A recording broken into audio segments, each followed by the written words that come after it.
சில தாமதங்கள் தானே நம்மளை இங்க கொண்டு வந்து உட்கார. தூரத்திலிருந்து கூப்பிட்டா ஆண்டவர் சைலண்டா போறார். கொஞ்சம் டிலே பண்ணும்போது பின்னாடியே வரா. இன்னும் கொஞ்சம் டிலே ஆனவரும் முன்னாடி வந்து விழுந்துட்டா. இன்னும் கொஞ்சம் டிலே ஆனதும் பிள்ளையாவே ஆயிட்டா. ஏன்னா ஆண்டவர் சொன்னார், பிள்ளைகளின் அப்பத்தை எடுத்து நாய்க்குட்டிகளுக்கு பிள்ளையாக என்ன செய்யணும்? பிள்ளையாக என்ன செய்யணும்? பிள்ளையாக என்ன செய்ய வேண்டும்? அதான்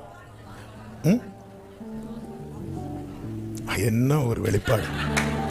அப்பான்னு கூப்பிடணும். சும்மா ஒரு ஆள் அப்பான்னு கூப்பிட்டா பிள்ளையாக முடியுமா? அந்த குடும்பத்திலே பிரச்சனை வந்துடும். ஆமென். பிள்ளையாக என்ன செய்யணும்? அவருடைய நாமத்தின் மேல் விசுவாசம் உள்ளவர்களாகி அவரை ஏற்றுக்கொண்டவர்கள் எத்தனை பேரோ அத்தனை பேரும் அவருக்கு பிள்ளைகளாக முடியும். அவர் பிள்ளையாக என்ன வைக்கணும்? விசுவாசம். ஆண்டவர் சொன்ன விசுவாசம் பெருசுட்டார்.